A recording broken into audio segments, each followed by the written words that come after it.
Hey, hey, happy Friday! It's Anna.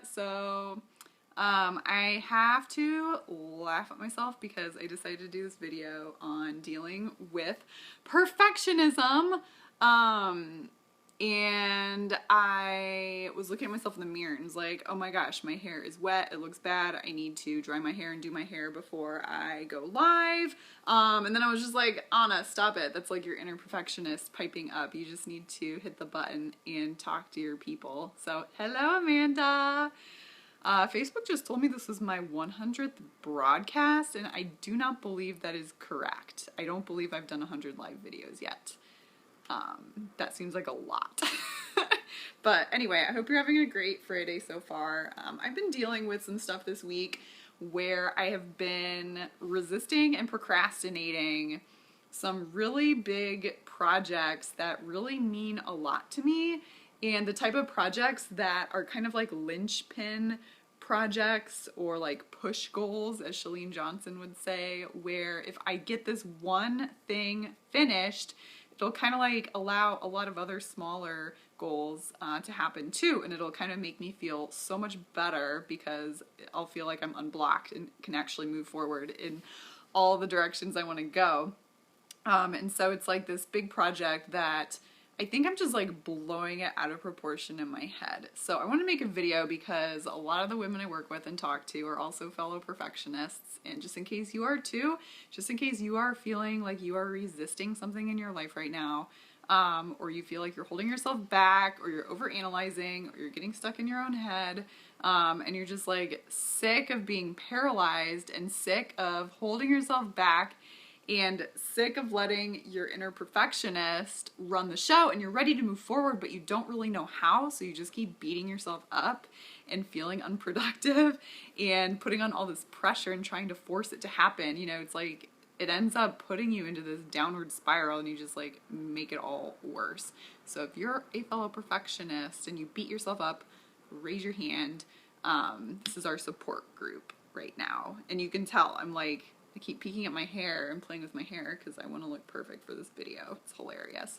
So I have 3 steps. This is stuff. So I've been dealing with perfectionism my whole life.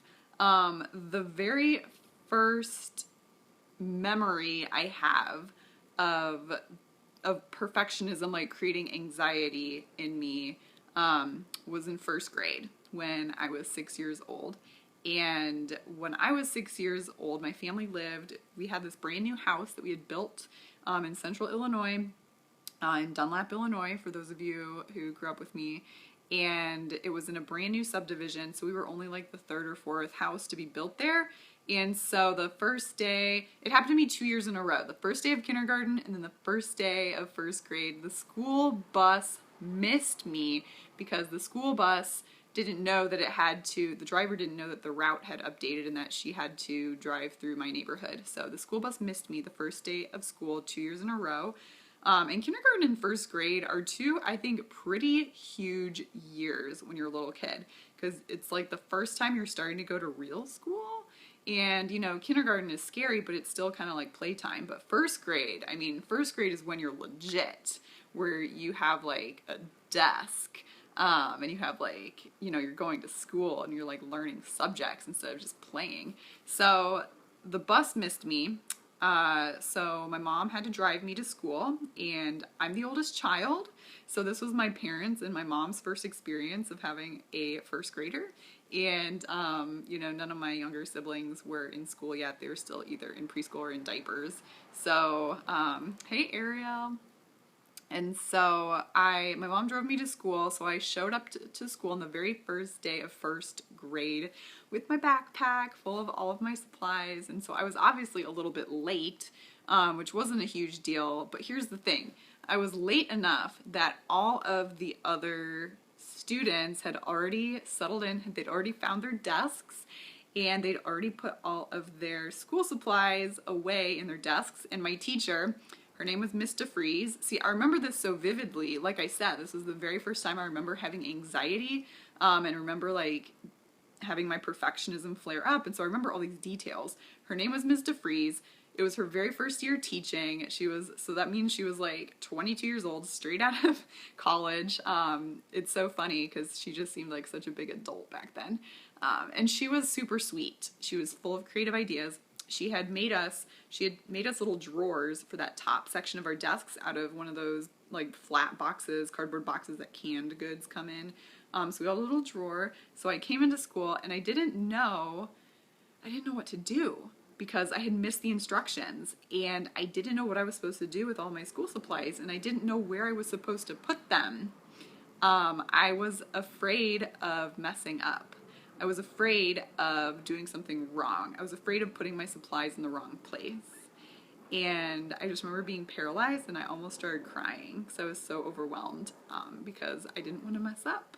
And as it turns out, I think Ms. DeFries ended up coming over and just being like, oh, you can put your stuff wherever you want. This is like your desk. And I was just like so scared because I didn't want to make a wrong step. And that was the very first time I remember experiencing perfectionism, anxiety, and here we are, like, 21 years, 22, however many years later, I guess 23 years later, and it still drives my life.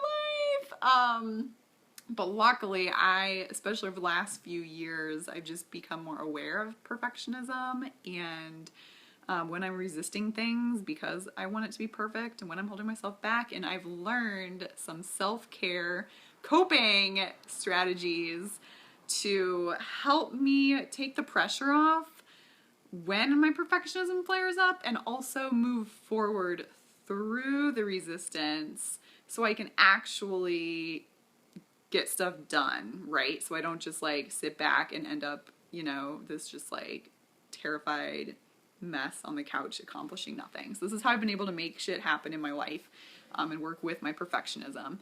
Hey, Kristen.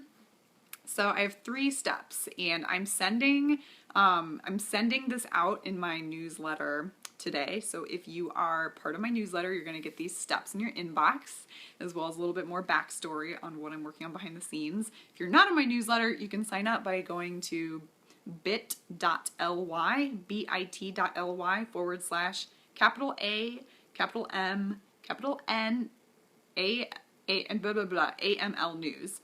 I messed that up. bit.ly/AML news. I will put the link in the comments. But anyway, the very first step to dealing with perfectionism paralysis and moving forward through resistance is to just extend yourself some freaking self-compassion. Okay? Just like be really, really nice with yourself. That's step 1. Because the more we beat ourselves up for our issues, the worse we're going to make it for ourselves. And that's just mean, So be really kind with yourself.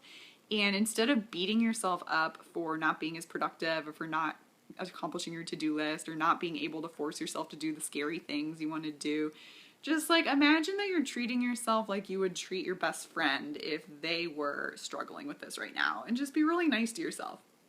Give yourself some grace.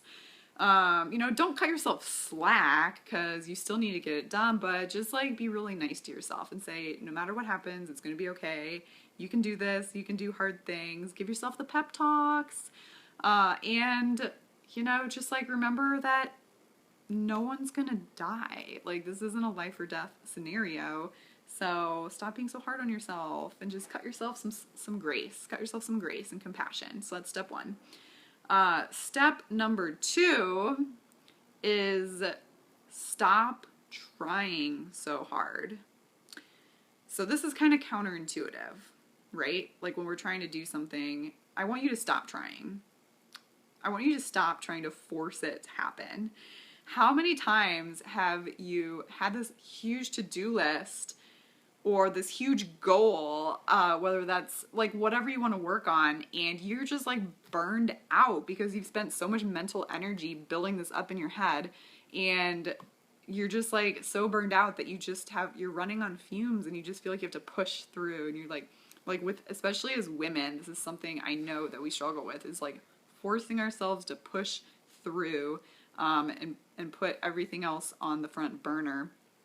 So stop trying to push through, just surrender, okay? Like stop trying so hard, take a break from whatever. If you're facing resistance and you're coming up against this brick wall, stop trying to force it to happen. Take a break, get outside, make yourself a snack, do something else, talk to someone, work on another project for a while. Like a really great coping mechanism is exercise.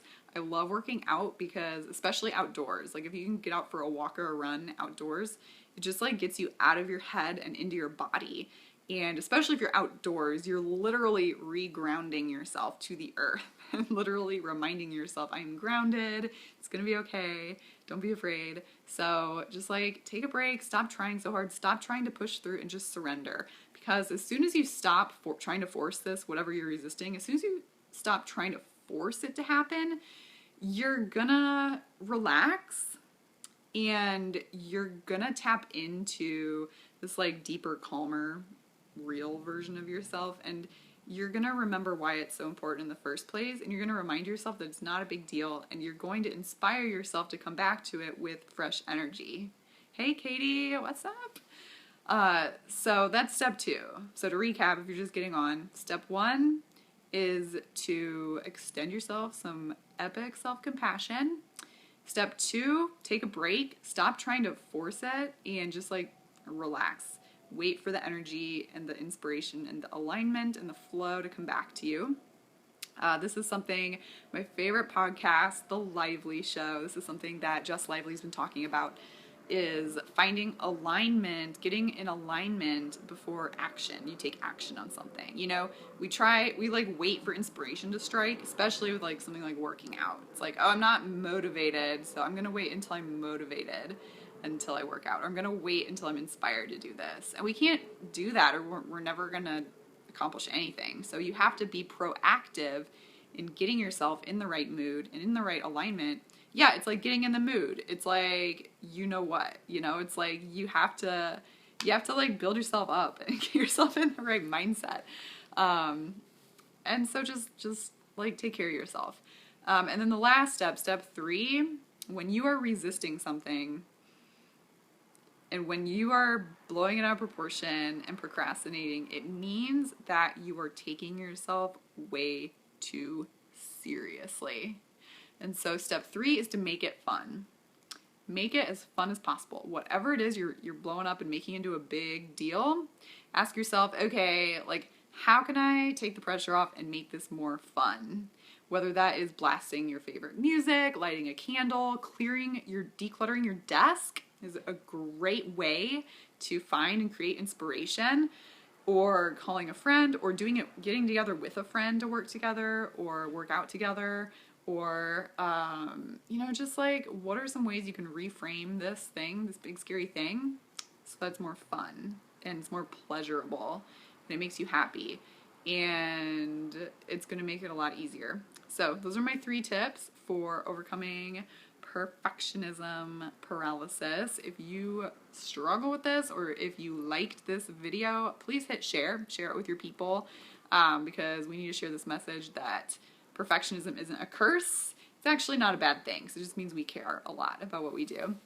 And I'm going to put the link to my newsletter in the description of this video in the comments, so you can sign up and get my newsletter today on my tips. And I will talk to you guys later. And the button will not hit.